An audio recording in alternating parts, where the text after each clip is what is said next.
Howdy friends, welcome to The Average J.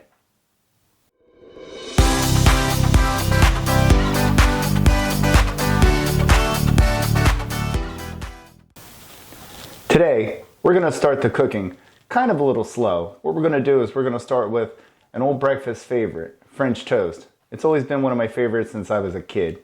But French toast isn't just for breakfast. So it's dinner time right now, and we're going to make French toast. Now, French toast has a lot of different variations. You can make it with a lot of different ingredients. Now, what I use is just a personal preference. So you can make any alterations or variations of this that you want. French toast goes way back. There are recipes that date back to 4th and 5th century. During the 14th century, it really started to get more firm recipes, and it was basically used as a way to use stale bread that couldn't be eaten anymore. So my bread's fresh, don't worry, but there's different breads that you can use. You can use white bread. You can use square Wonder Bread. You gonna put on square Wonder Bread? I've made it before with kolak bread, which is a Romanian holiday bread. You can use, it's like a challah bread. You can use plain white bread. I prefer to use Texas toast. So Texas toast is a nice, hearty, thick bread. You get a good coating on it. The coating won't soak all the way through, so you'll actually still have a little bit of bread left. So the ingredients that you're going to need, well, you're going to need eggs, half and half, cinnamon, sugar, vanilla, and some bread. So here's what I use. My recipe is always based upon 2 eggs, depending on how many slices you want to have. 2 eggs will get you 3 slices, potentially 4 with this recipe. So for everything that I do, I base it off of 2 eggs. You're going to use 2 heaping teaspoons of sugar. Now when I say heaping teaspoons, I'm not talking about a measuring teaspoon. I'm actually talking about a teaspoon that you would use to stir your coffee with. I use heaping teaspoons of that. So for every egg you use, you should be using 2 heaping teaspoons of sugar.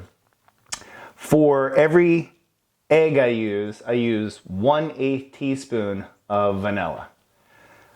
For every 1 egg that's used, for every 2 eggs that are used, I put 4 teaspoons, so a tablespoon and 1 teaspoon of half and half. So you can use any kind of milk product that you want. I use half and half because I like the batter to be thick. I like it to stick to the bread very good. And that's why I don't overpower it with milk. Otherwise, it's just making soggy bread. So my recipe gives a nice, harder coating on the outside. Not quite like a fried egg, but you can definitely tell that the egg is in it. I use the half and half to keep it thick, but you can use whole milk, 2%, doesn't really matter. Never tried heavy whipping cream, so that's one thing. For the cinnamon at the end, cinnamon is to taste.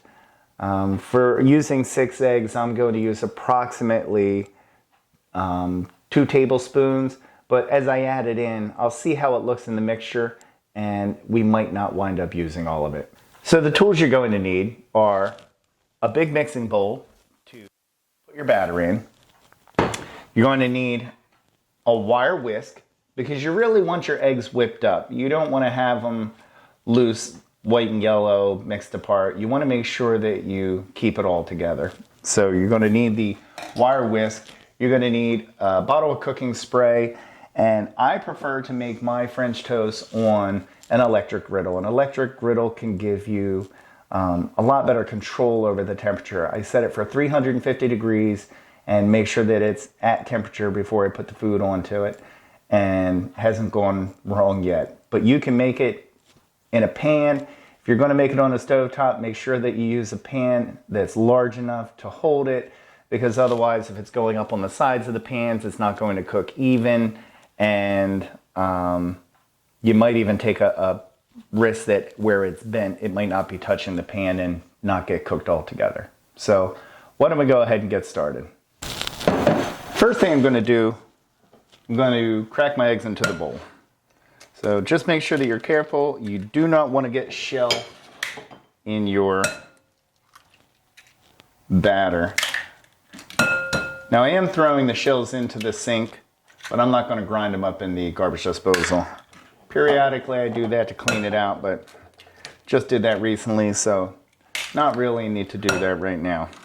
So we're just going to get our 6 eggs in there.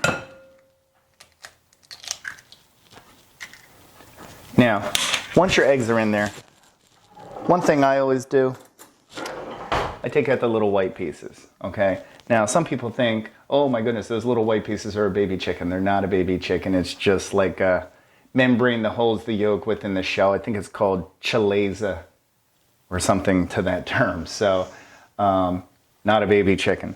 But I like to pull those out because, like I said earlier, I like a nice, smooth, consistent batter.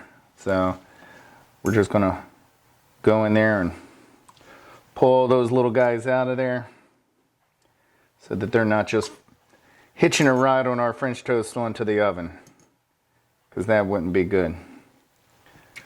So I got my dog Artie sitting down here next to me, and you can tell if you were to give it to him, he would take this in a heartbeat right now. So he likes a lot of human foods, but I'll tell you what, he really likes the sweet stuff.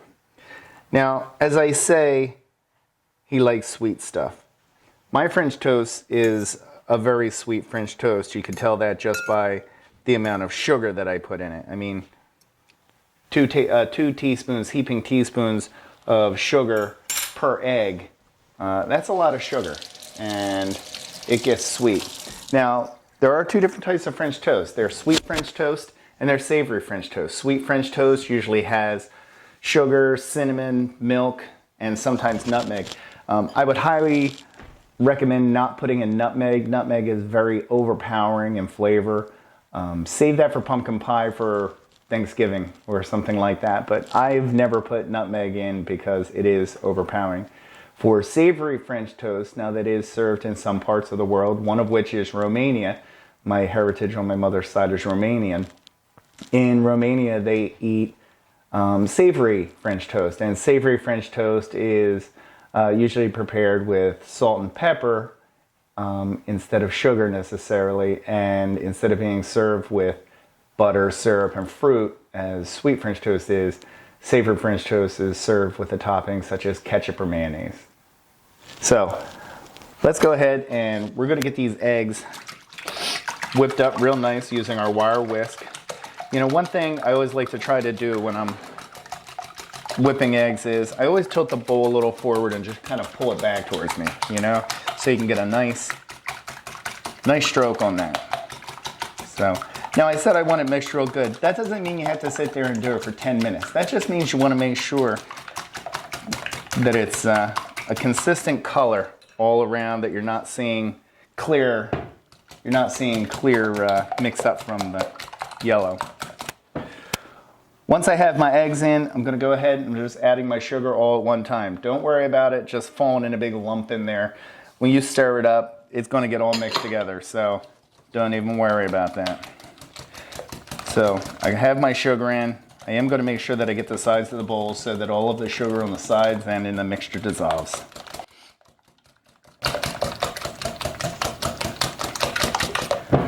All right, next I'm going to add my vanilla. So I pre-measured everything out, just makes it a little easier, saves some time on the video. So we have that together. So here's my half and half. I pre-measured it out. Again, for every 2 eggs that I use 4 teaspoons of half and half.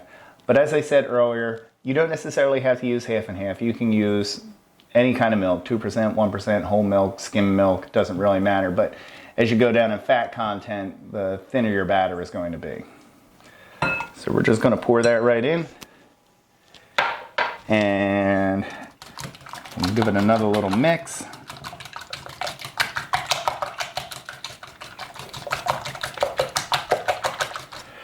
And the last thing we're going to put in is our cinnamon. Now, like I said earlier, I may not wind up using the entire thing that I pre-measured out. It really goes down to how it's combining in the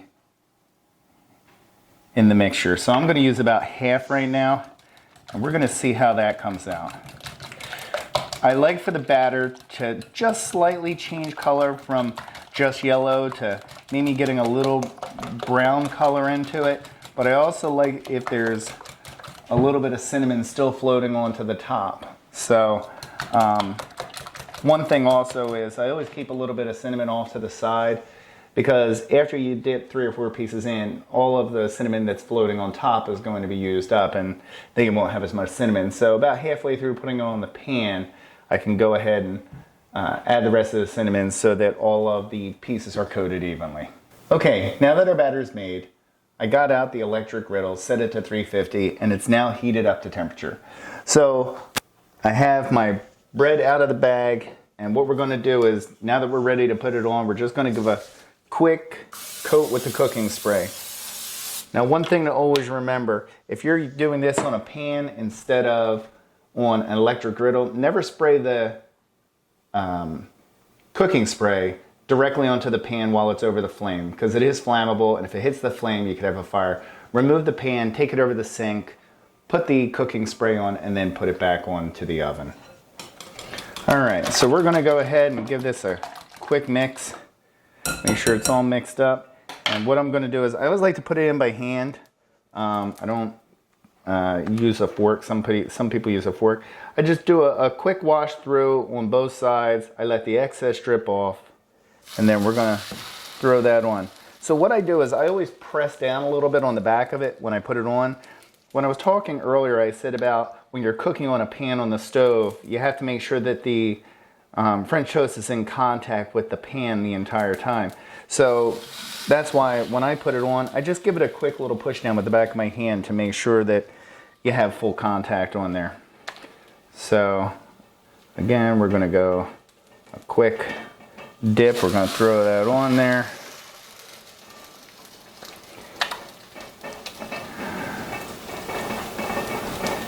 Let that excess go off.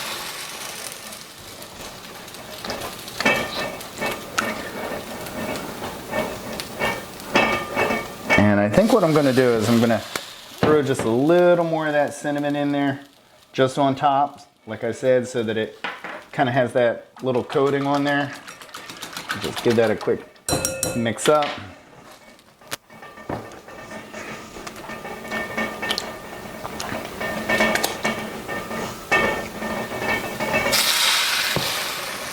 And like I said, my recipe is always based on 2 eggs for all the ingredients, but 2 eggs in general will get you 3 slices with this recipe based on the thickness of it.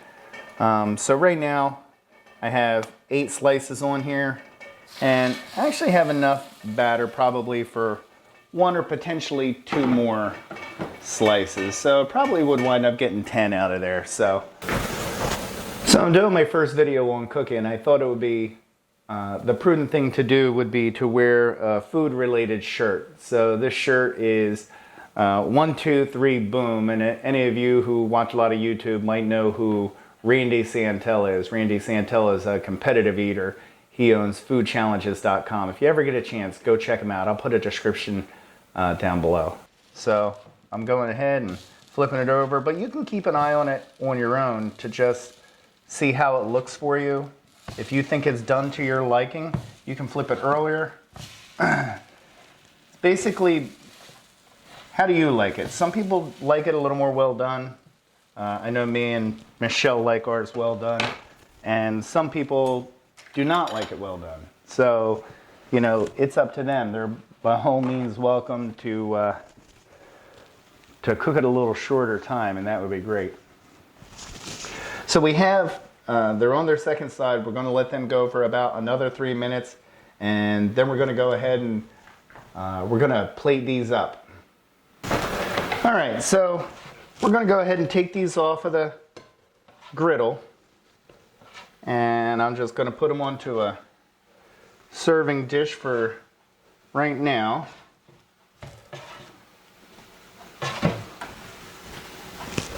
And we're going to shut our griddle off and go ahead and unplug that. Now I'm going to show you how to plate it. Okay, so once you're ready to plate, you're going to go ahead and you're going to take 2 slices and put it on corner overlapping corner. And then you'll take a little bowl. Now I just put this in the microwave. It's always nice to have warm syrup with your French toast. So we have that. Well, I'm not actually going to put that on yet. So what we're going to do is we're going to put that to the side. You don't want to put your syrup all over it right at the beginning, because what you're going to wind up is just having soggy French toast by the last bite. So it's just a lot easier if the person eating it just cuts each bite and then dips it into the syrup. So you can just take an orange and you're just going to cut a thin little slice. Okay? And what you're going to do is you're going to take that slice and you're going to cut it in half up to the rind, and you're just going to put it on the plate up at the top. Okay, and now what you're going to do is you're going to take powdered sugar. Now this is an old canister. I don't even know what kind of metal this is made out of. Tin, aluminum. It's my grandmother's. So, but it still works fantastic. And all you're going to want to do is just shake just a little bit of powdered sugar on there. You don't want it super coated or saturated, just enough that you can see it. Okay? And then you're going to go ahead and you're going to put your syrup on. And then you can go ahead and put something else on the side. I like to put a couple of sausages. So we're going to put a couple of sausages here, and we'll put a couple of sausages over here. And that is how we plate our French toast.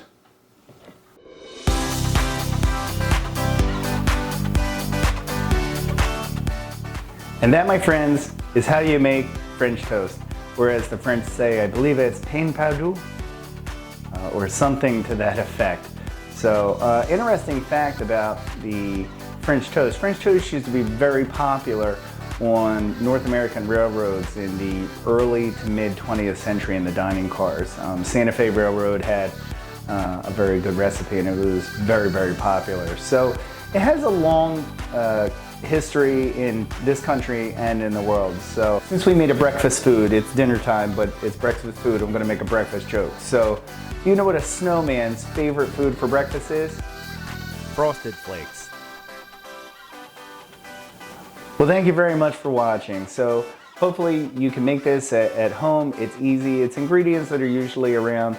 And I hope you have fun with it. I hope you enjoyed the video. If you did, hit the like and the subscribe button down below. Thank you for watching.